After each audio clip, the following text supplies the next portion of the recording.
Assalamu alaikum, dear viewers. Hope you're fine, fresh, and jolly by the grace of Almighty Creator. I'm fine. This is Asad Jaman Asad with all of you from the Mentors Tutorial. Mentors Tutorial চ্যানেলের পক্ষ থেকে আপনাদের সবাইকে আরো একবার শুভেচ্ছা এবং অভিনন্দন জানাচ্ছি। আজ আমি যখন এই ভিডিওটি তৈরি করছি, আজ হচ্ছে শুক্রবার, পবিত্র জুম্মার দিন, এবং ভোরবেলায় উঠে যাই হোক আমার প্রার্থনা বা আদার্স যে কাজগুলো আছে মোটামুটি করে নিয়ে আমি এই মাত্র কিছু কাপড় চোপড়, বোঝেন তো নিজের কাপড় চোপড় থাকে সেগুলো পরিষ্কার করলাম, ধোয়া মোছা করলাম, নেড়ে দিয়েছি। আর এখন এই অবস্থায় চলে আসলাম যে আপনাদেরকে একটা ছোট্ট টিউটোরিয়াল করতে হবে। তাই প্রথমে ক্ষমা চেয়ে নিচ্ছি আমার আজকের এই গেট আপের জন্য। So please take it easy, don't take it otherwise. Just a message is important. যে বিষয়টি বলবো সেটাই গুরুত্বপূর্ণ, তো আপনারা ফলো করবেন আমার কথা। সো নো মোর টকিং, এখন মূল বিষয় শুরু করা যাক। So let's start.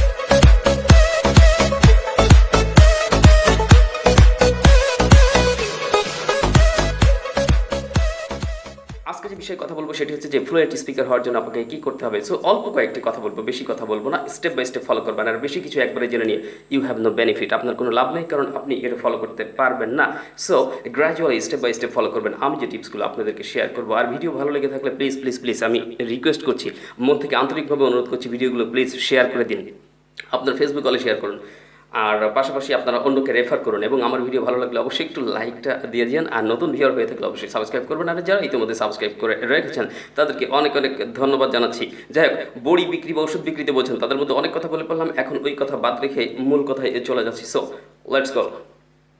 Yes, first of all, I'd like to talk about the fluent speaker. Yes, you're interested to be a fluent speaker. I know that.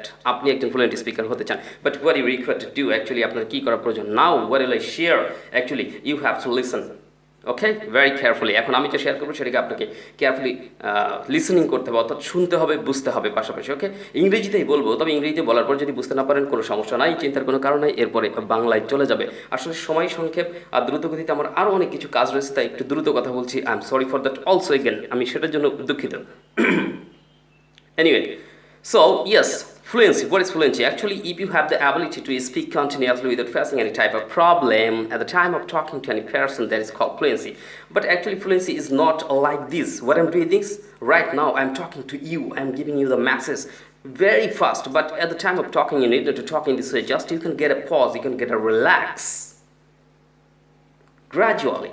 Sweet speed, not so fast, not so slow, medium fast. Yes, that's the speed. And in this way, you are able to talk to any person without passing any type of problem. That is called fluency. And if you have the ability, then you are a fluent speaker.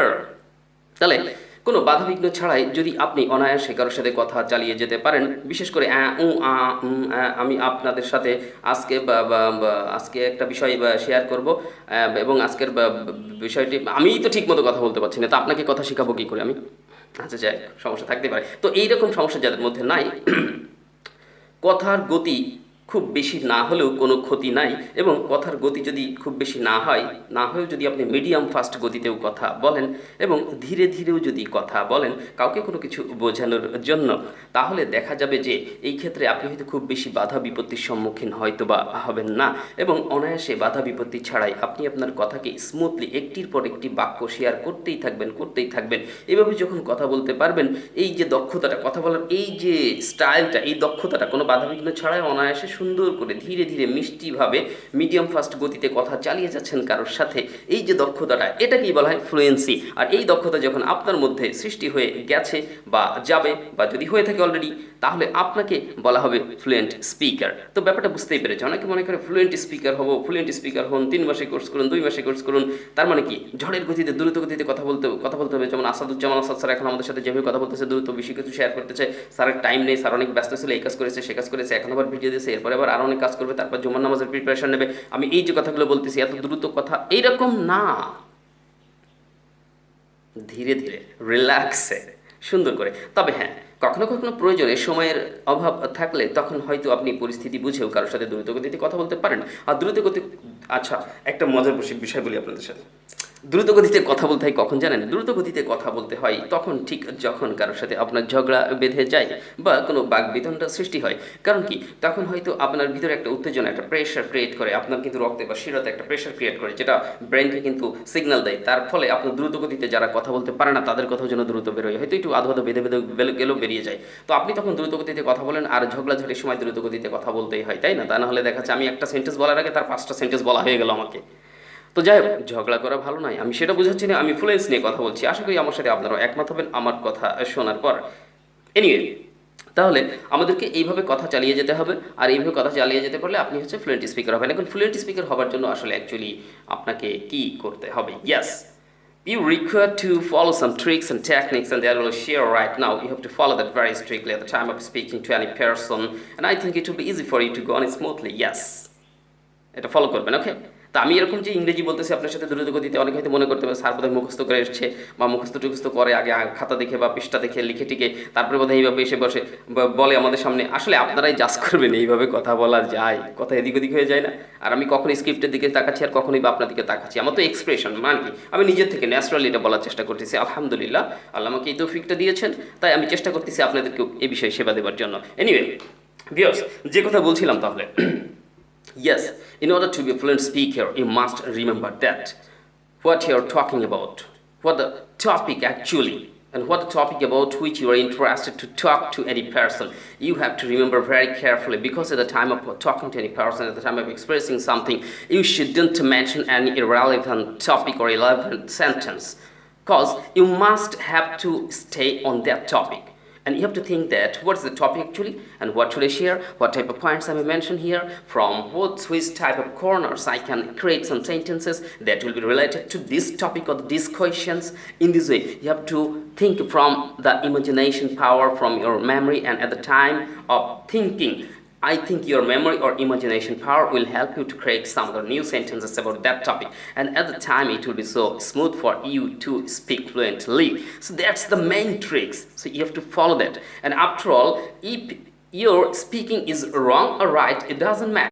You have to keep in mind always that you are talking to any person, you are expressing something, you are speaking in English, so it's maybe wrong, it's maybe right, it doesn't matter. The sentence actually, the grammatical, it may be right, it may be wrong, but you don't know all about that matter. Always remember that I'm talking, but you should remember that what you're talking about, is it relevant or relevant? That's the main point, okay? And I think it's not so difficult.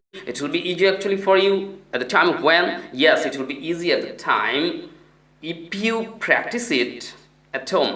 Self-practice. Do you know what is self-practice? Your practice, self-practice. Just I'm practicing at home in my way. Just I'm following our teacher Sasudujaman sir's instruction, and according to his instruction I'm practicing at home. So if you are interested to be a fluent speaker, you must follow my instruction, and you have to practice according to that instruction at home.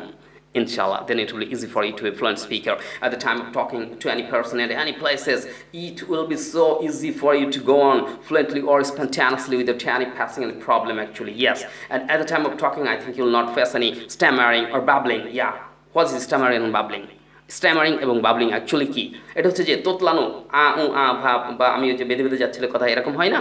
তো এই হচ্ছে বিষয়। তো আমার মনে হয় যে ইনশাআল্লাহ সমস্যা হবে না। আপনারা যদি এইভাবে চেষ্টা চালিয়ে যান, তাহলে আপনি কী টপিক্স নিয়ে কথা বলছেন সেটা সম্পর্কে আপনি এখন কিন্তু বাংলা বলছি, কী টপিক্স নিয়ে কথা বলছেন সেই সম্পর্কে আপনি ইমাজিনেশন করবেন, চিন্তা করবেন, হ্যাঁ আমি এই টপিক্স নিয়ে কথা বলছি, এই টপিক্স রিলেটেড আর কী বাক্য বলা যেতে পারে, ছোট ছোট বাক্য তৈরি করবেন। জটিল বাক্যে যাবেন না, জটিল বাক্য মাথায় আসলে ওটাকে স্কিপ করে চলে যাবেন অন্য কোনো থিঙ্কিংয়ে ওই বিষয়ে। এইভাবে আপনি ছোট ছোট সহজ সহজ বাক্য তৈরি করে ডেলিভার করবেন, মানে বলতে থাকবেন, ওকে?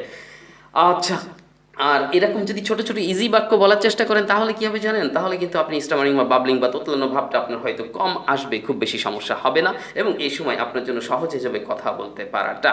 তো যাই হোক, কথা একটা আর্ট, আপনারা জানেন আর্ট, এই কথা একটি আর্ট, এই আর্ট মানে হচ্ছে কৌশল।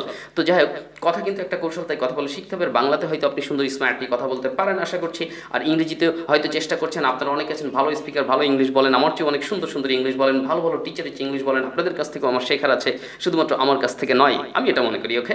সো মানুষ মাত্রই ভুল হতেই পারে, আমারও ভুল হতে পারে। সো অনিচ্ছাকৃত ভুলের জন্য আমি ক্ষমা প্রার্থী।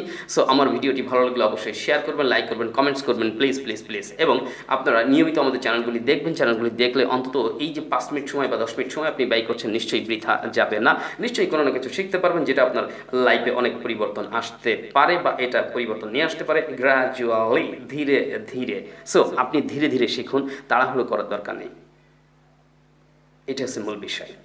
সো যাই, ফ্লুয়েন্সি সম্পর্কে বেশ কিছু জিনিস শেয়ার করলাম, এবং কীভাবে ফ্লুয়েন্ট স্পিকার আপনি হতে পারেন। তাহলে আপনাকে অনুগ্রহ বলতে হবে, ভুল হোকটা সঠিক হোক এটা নিয়ে চিন্তা করবেন না। আর যে বিষয়ে কথা বলছেন সেই টপিক্সটি মাথায় রাখবেন, টপিক ছাড়া অন্য টপিক্সে চলে যাবেন না, তাহলে অপ্রাসঙ্গিক কথাবার্তা হয়ে যাবে। আর সবসময় সহজ সহজ কথা বলার চেষ্টা করবেন, সহজ ভোকাবুলারি দিয়ে সহজ বাক্য বলার চেষ্টা করবেন। এখন কঠিন বাক্য দরকার নাই, যদি আপনি বিগিনার বা উইক হয়ে থাকেন, দুর্বল হয়ে থাকলে, হ্যাঁ।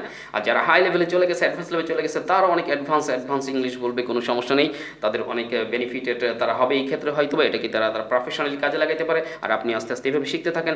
বাট নেভার বি হোপলেস, কখনোই হোপলেস হবেন না, মানে কি নিরাশ হবেন না। Don't be frustrated, always be optimistic, আশাবাদী থাকুন আর ভরসা রাখুন মহান আল্লাহ তাআলার উপর, আপনার সৃষ্টিকর্তার উপর, তিনি আপনাকে হেল্প করবেন ইনশাল্লাহ। তবে সততার সাথে আগাইতে হবে। সো ভিউয়ার্স, আজকে আর লেট করবো না। আর যেহেতু আগামীকাল ঈদ, পবিত্র জুম্মার দিন, আজকে যখন আমি ভিডিওটি তৈরি করছি শুক্রবার, আপনারা জানেন আমি বলেছি, আর আজ হচ্ছে পবিত্র জুম্মার দিন এবং জুম্মার নামাজের প্রিপারেশন নিতে হবে। সো আপনারা সবাই জুম্মার নামাজ পড়বেন আশা করছি, যারা আমাদের ইসলাম ধর্মের রয়েছেন। আচ্ছা, যারা অন্যান্য ধর্মের আছে তারা তাদের সেই ধর্মীয় ইবাদতগুলি করবে বা পালন করবে। আর আমরা সবাই আগামীকাল যেহেতু আমাদের কোরবানি ঈদ হচ্ছে, আল্লাহ আমাদের সবাইকে সুন্দরভাবে সঠিকভাবে ঈদের নিয়মকানুন মেনে এই ঈদটাকে পালন করার, কোরবানি পালন করার তৌফিক দান করুক, আমিন। আমি আমাদের সবাই, এখন আমি আর কথা দীর্ঘায়িত করব, এখন আমি আপনাদের সবার মঙ্গল এবং সুস্বাস্থ্য কামনা করে আমার ভিডিও দিয়ে এখানে শেষ করব, যতক্ষণ আবারও দেখা হচ্ছে। তবে শেষ করার পূর্বে আরও একবার বলে যেতে চাচ্ছি, ঈদ মোবারক to all. So wish you all the best. Take care. Assalamu alaikum.